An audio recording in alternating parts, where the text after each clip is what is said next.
In this video, I'm doing a review of Medal of Honor Warfighter, the last Medal of Honor game ever made. Ah, damn it! Hang on a sec. Why are you guys being so loud? I'm trying to make a video here. Why are you guys so angry?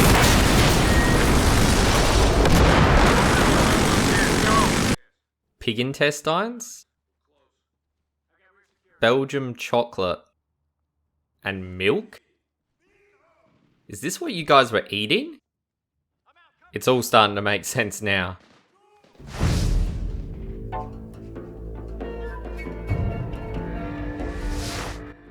Today I'm taking a look at a game I'd honestly forgot existed. Medal of Honor Warfighter. This game came out all the way back in October 2012 and just sort of faded away. Before jumping into this, I couldn't even remember actually playing it back when it released.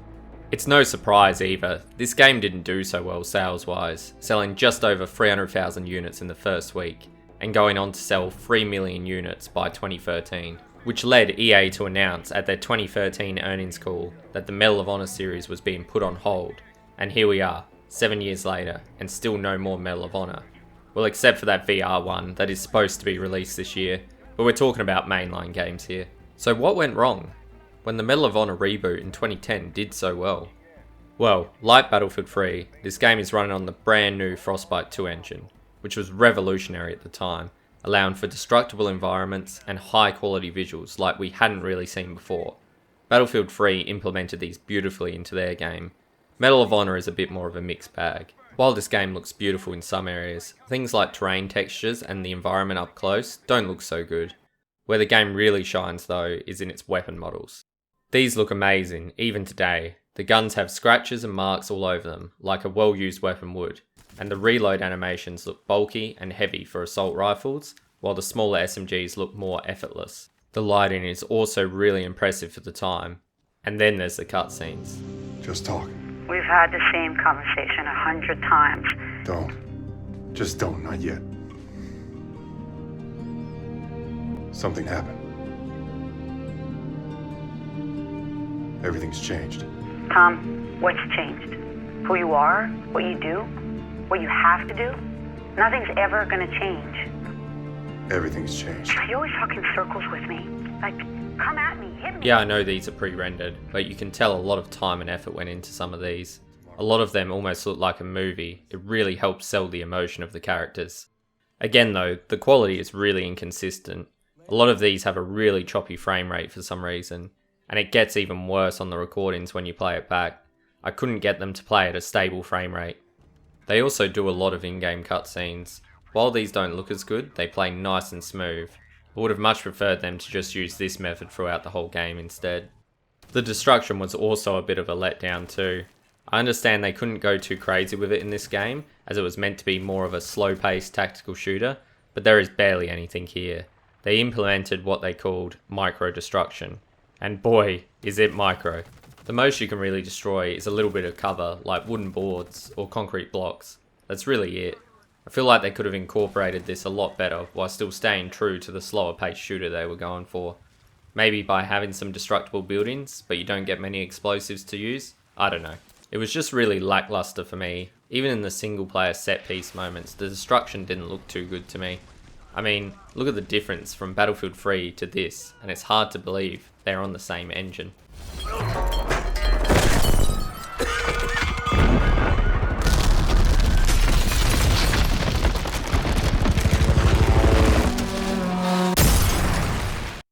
On to the single player. Going into this game, I thought it was just going to be your basic linear shooter, which it is at its core, but there's also a lot of diversity there too, which I didn't expect. From car chases, to driving a boat through a flooded city, to piloting an EOD bot. There's quite a bit here to break up the game. Not all of it had me won over though. The mission that had you driving around, hiding from the bad guys while you establish an uplink comes to mind, and still haunts my nightmares even now. That mission was hard, and the enemies just seemed to spot you at random. Thankfully though, this was the only mission of its kind. Talk to me. What's happening? They also break up the levels with tactical breaching. And oh boy, do they like to breach things.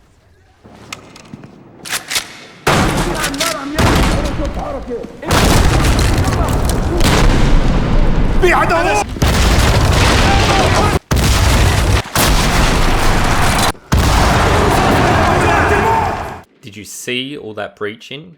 Well, that wasn't even half of it that was in the game. While I found this cool the first couple of times, and I can appreciate all the work that would have gone into all these different methods, it feels way overused throughout the whole game. Some levels have you doing this 2 or 3 times. I would have preferred a less is more sort of approach to this. As for the moment-to-moment gameplay, the gunplay is really solid. Guns feel weighty and have a real kick to them. You just can't mouse one full auto here and expect to hit your targets. The AI is competent too. It's definitely not groundbreaking, but the enemies will take cover and try to flank you to get the advantage. A lot of FPSs suffer from bad AI in their single player, but in Medal of Honor it's pretty good. There are also crack shots on the hardest difficulty and killed me a lot more than once. The story carries on from the previous Medal of Honor and continues the story of Tier 1 operators. This time putting you in the shoes of Preacher and Stump. Stump is your typical one-dimensional FPS character with little to no backstory. They just go to a place and shoot a bunch of dudes, and that's really it. Preacher, on the other hand, really surprised me. From his fights with his wife, to the way his daughter looks at him, they really humanised his character for me, and made me feel the toll that his job was taking on his family. Which I didn't expect in a game like this, but it was a pleasant surprise. They really nailed the character development with him, to the point where I actually started to care what happened to these characters, which is not easy to do in an FPS.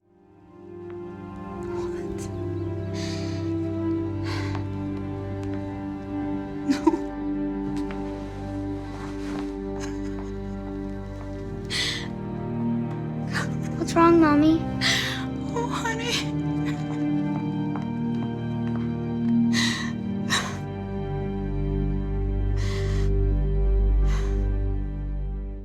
So on to the sound design. Again, it's a bit of a mixed bag. First, what I liked. The weapon sounds are spot on. They sound like they have a real punch to them. The ambient sounds and levels are subtle, but just enough, which I like. And the explosions are really good too.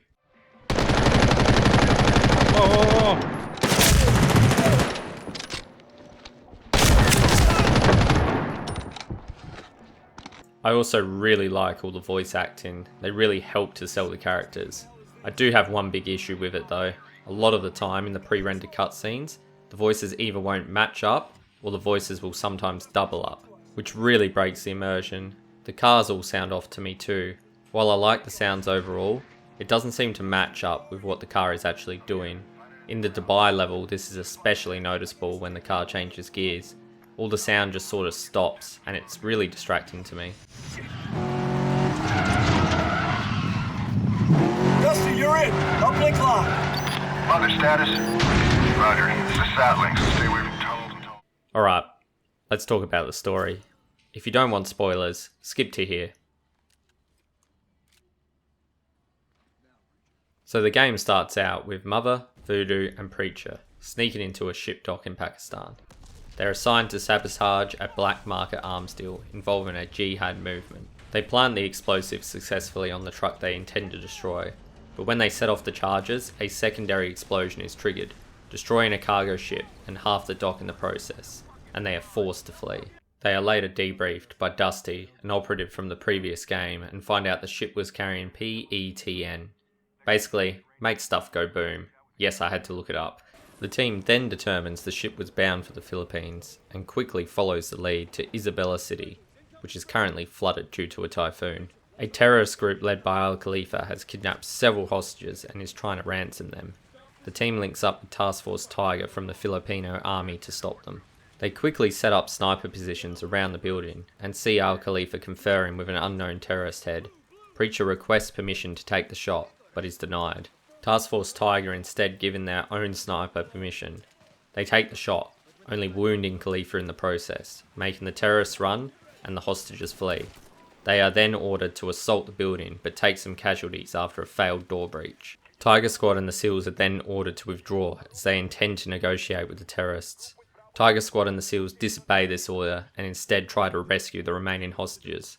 After freeing the remaining hostages, they manage to extract safely. They're dead if we don't move now. From this point on, I have control of this. Okay. Switch your radios to 1-4. We listen to this man only. We're going after the hostages. I need 2 of your best men with us. In the aftermath of the operation, Mother and Preacher receive pending honourable discharges for disobeying a direct order.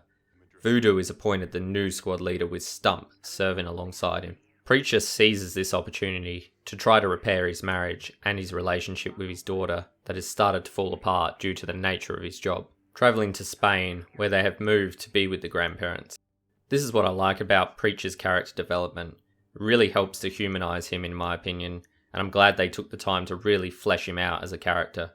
Preacher goes to meet his wife and daughter at a train station, but instead of being there, he sees Al Khalifa on the train, who then detonates a suicide bomb, killing a large number of civilians and putting Preacher in a coma. I'm not sure why this part even happened, and it's not explained at all in the story. Was he here, out for revenge against Preacher? Was it just random? I have no idea, it just sort of confused me more than anything. When Preacher wakes up, Mother is in his hospital room. He reveals the connections of the PETN with the recent operations and various bomb attacks throughout Europe. They have also identified the unknown terrorist leader from the Philippines as Saladin. His wife and daughter then arrive at the hospital, having missed their train which saved them from the blast. Although Preacher is hesitant to get involved in the growing conflict, his wife convinces him to go back. After a full recovery, Mother and Preacher are assigned to the CIA, which then leads on to the events taking place after the previous game's ending. Both operatives then travel to Pakistan to track down another jihad subject named Faraz, who has links to moving PETN. After being apprehended, Faraz reveals that the PETN is stored at a hidden area in Yemen and exposes a Saudi banker named Hassan, who has strong terrorist connections and knowledge of the explosives. When extracting with Faraz, they come under attack, and he is killed by a sniper. The team makes it out safely.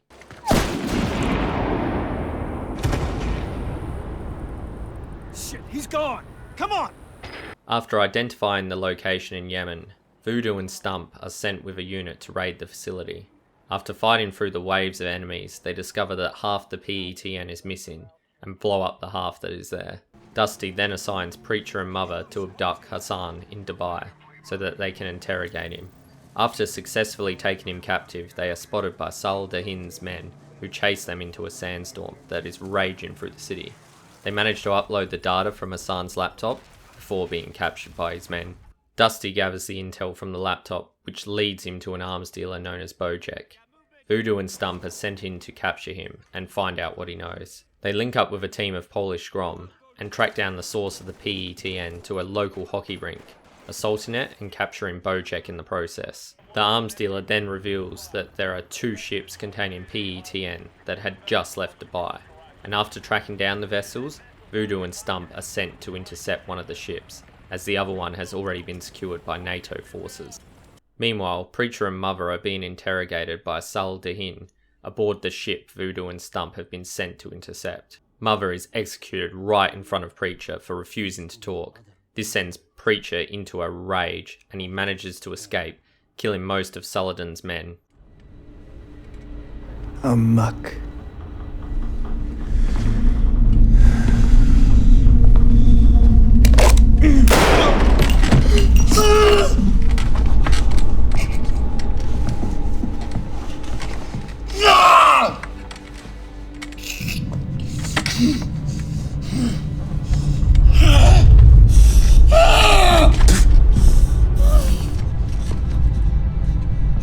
انتبه من هؤلاء الأمريكان. While this is happening, Voodoo and Stump are beginning their assault of the ship. Preacher finds his way to the bridge of the ship, where he finds Saladin, who he nearly beats to death before Voodoo and Stump burst through the door. With Saladin in custody, they are able to identify Hassan as the cleric serving as a leader of his own jihad network, and the location of his compound in Pakistan.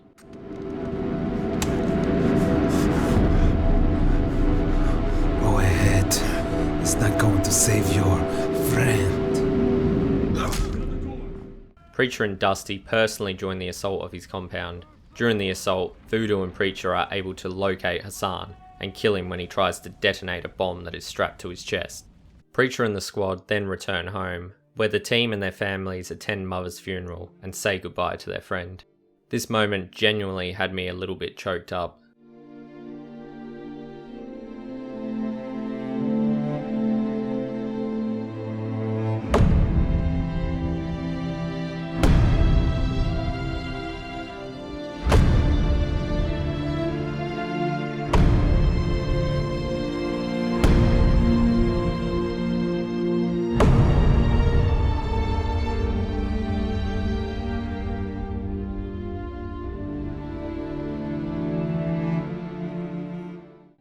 The game then goes on to thank all the men and women in the armed forces for their service, which I thought was a really nice touch. The game then hints at a sequel with Preacher and his family out at lunch, and his phone ringing, but he hesitates to answer it.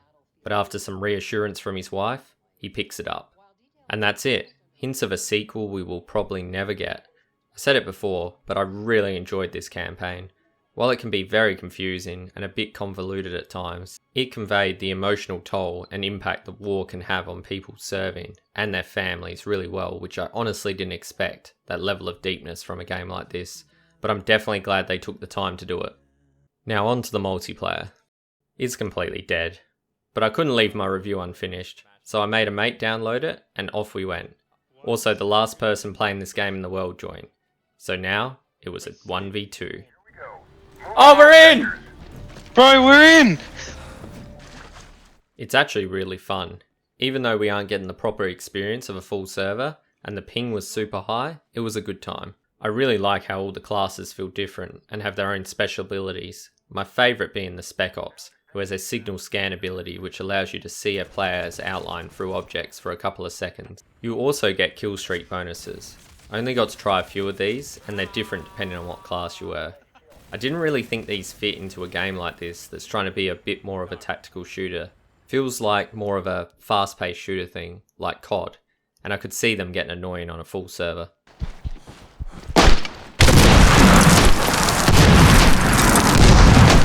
Jesus, what is that? I have a grenade launcher apparently. I don't know where I got it from, but We're losing center sector. He's already dead. They also incorporate a lot of different armies which you wouldn't usually see in video games. My favourite being Australia, of course. Good on you, mate. You also pick what nation you want to fight for, and as you play, you earn tokens and score, which can be put towards helping your nation win that week, out of all the nations in the world, which is a nice little extra. Unfortunately, you need at least 2 people to qualify, so I guess Australia won't be qualifying this week. The weapon customizing is very impressive too. I think they actually did a better job than the Battlefield series with this one. You could easily mistake this for the latest COD, but no, this is a game that came out in 2012. Everything is animated too, which is really cool. If you go to change the magazine, the soldier will pick up the weapon and hold it up. If you go to change the paint job, the soldier puts the weapon down on the bench. I love this attention to detail here. My only criticism is that the different attachments make little to no difference to how the actual weapon handles. It just seems to be mostly cosmetic, but it's something I can forgive. There are a lot of different weapons to choose from, so there's a lot of variety already. The map design is simple, but it gets the job done. They all have different lanes you can approach from, and there's no real flanking routes. I know I've criticised the Battlefield series for this before, but that style of map I feel doesn't really work in games with large player counts. It just turns into a sort of clusterfuck. But here with Medal of Honor, the max server size is 20, so 10v10, and these style of maps really help keep the combat flowing with the lower player counts. So no complaints from me here. Oh, that was a good shot. That was sick. Also, happy to report, there is no spotting or suppression in this game. There is, however, player tags that hover over the player when you're aiming at them, which I really don't like. If you were trying to do a tactical shooter like this just seems counterintuitive to me. You will regularly just be aiming down the line, and you will see a player tag through the bushes, and you're able to kill that player even though you didn't actually see them. It's really a shame the multiplayer died off so quickly. It had some real potential to be its own thing, but it never really stood a chance with Battlefield 3 releasing just a year before, then Battlefield 4 coming out a year after. There was no real way this game could compete with those titles, and even if it did find its own audience, would they have stuck around? With COD Black Ops 2 releasing that same year, which is a great game in its own right, it's no wonder it never managed to find some die-hard fans. I mean, except for that last guy playing that joined our server.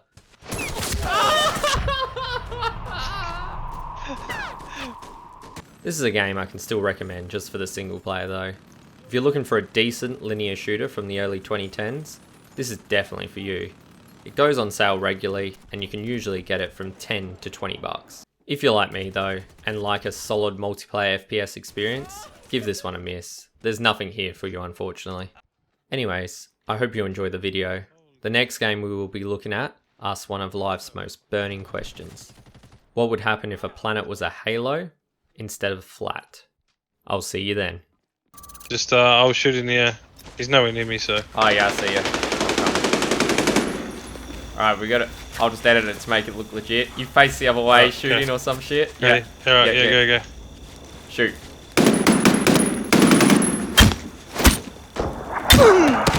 Humiliation. Are you humiliated? Yes.